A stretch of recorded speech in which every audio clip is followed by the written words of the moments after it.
So I would like first to thank Monique because really she was one of the first people who give us platform to speak.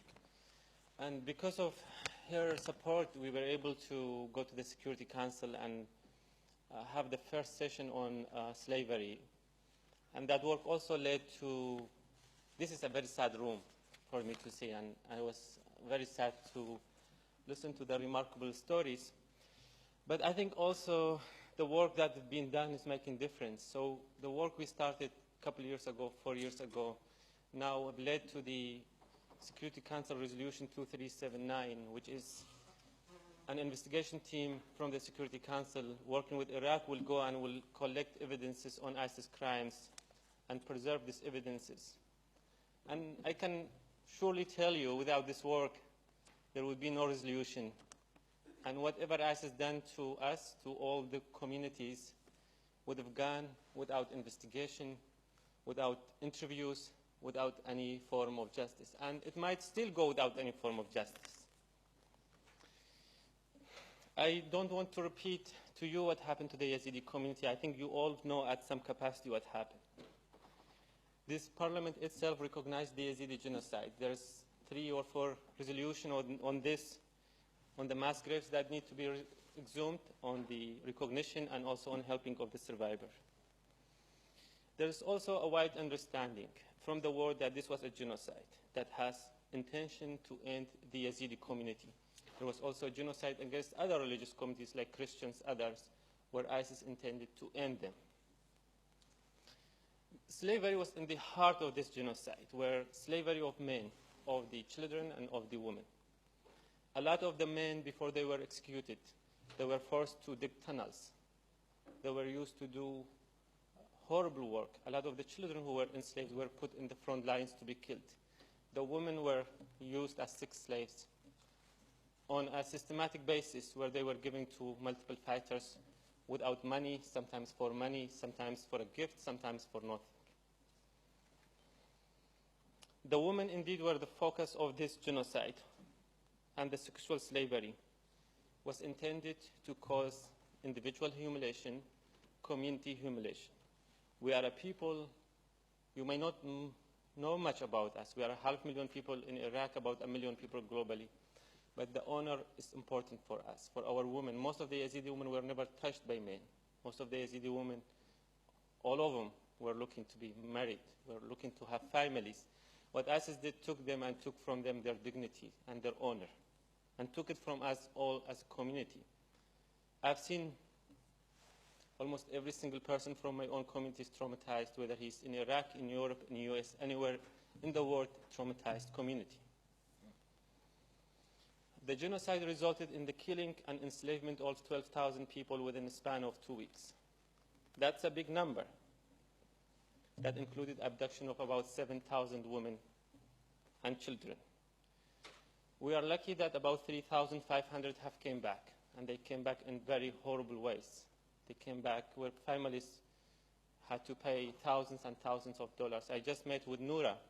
She came back 3 days ago, 4 days ago from ISIS captivity, where her family had to pay $12,000, where she was enslaved. She was in Syria.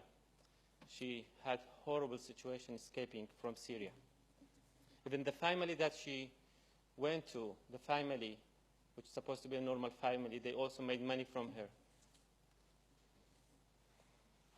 About 60 mass graves have been found, and about half of our community is displaced.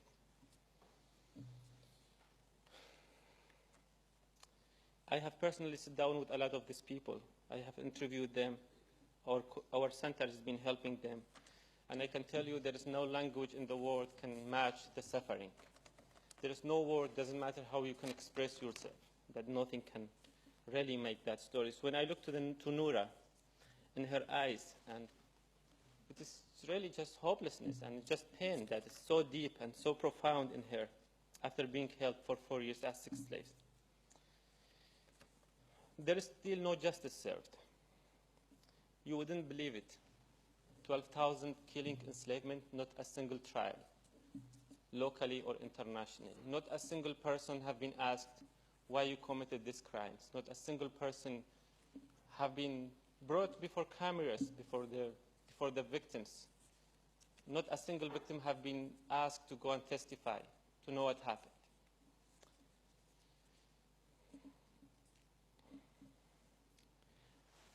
I think we should commit, and we should say very honestly that the world system is broken, that the world is broken in the heart. I never knew this. I was a master's student doing my geophysics study in the University of Houston. I always thought of a world as a wonderful place. But once horrible things happen, you know it's broken in the heart. That when you fall, there's nothing that will hold you. The situation, if you want me to answer you how the situation is, it's really a disaster. I mean, this is horrible, broken. People are broken emotionally, financially. They are hopeless. There is no almost hope to even go back to the homeland. The homeland is now landmines, mass graves, political disputes, social disputes. I don't know how we're going to get along with the neighbors who did all these horrible things to us. So it's a lot of the hopelessness.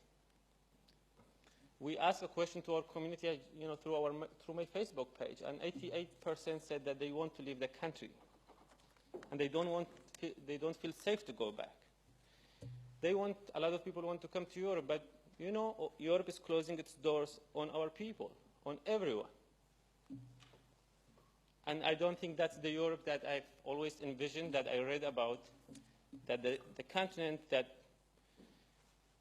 brought the enlightenment to the humanity, that the country now is blocking its doors, turning its face to the victims of sexual slavery, of genocide, of everyone. Doesn't matter who you are not welcomed anymore, anywhere in this planet.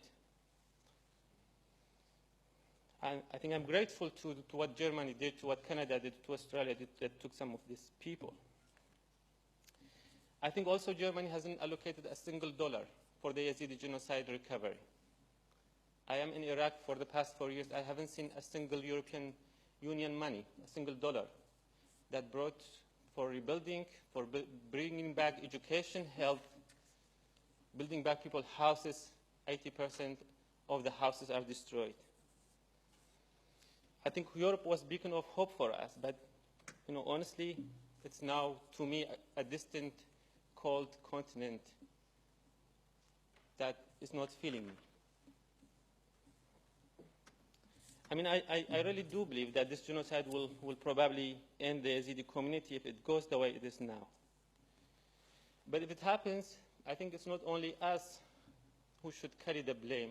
It's the international society that allow a community, a culture that's thousands of years old, to be wiped out.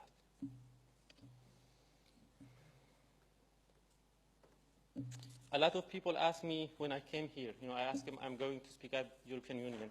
What do you want?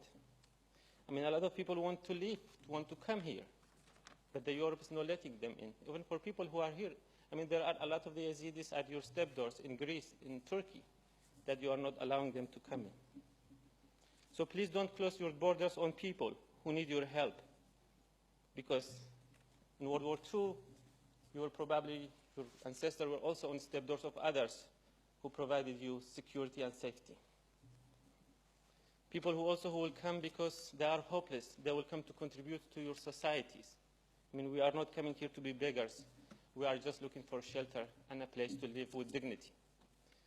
And also help us to rebuild our homes and our areas so we can go back. And again, we don't want, we want to be able to have a homeland. We don't want to just leave our homeland for others to take over, because part of the genocide was to take our homeland. So help us to go back. I mean, if we never came to you for help. We never went to anyone for help when we were fine. I mean, my family, my mother, my uncles, we all had normal life, farmers. We worked for a few dollars a day, or a month actually, few dollars. 1 year we worked for the whole year. We came back with about $25 for the whole year. My mom used that to buy a bag of flour for us. That was everything we got for that year. But we never asked for help. But now our society is broken. We need your help. We need you to intervene. Not only the Yazidis basically in Iraq, Yazidis in Syria. This was a genocide against the Yazidis of Syria.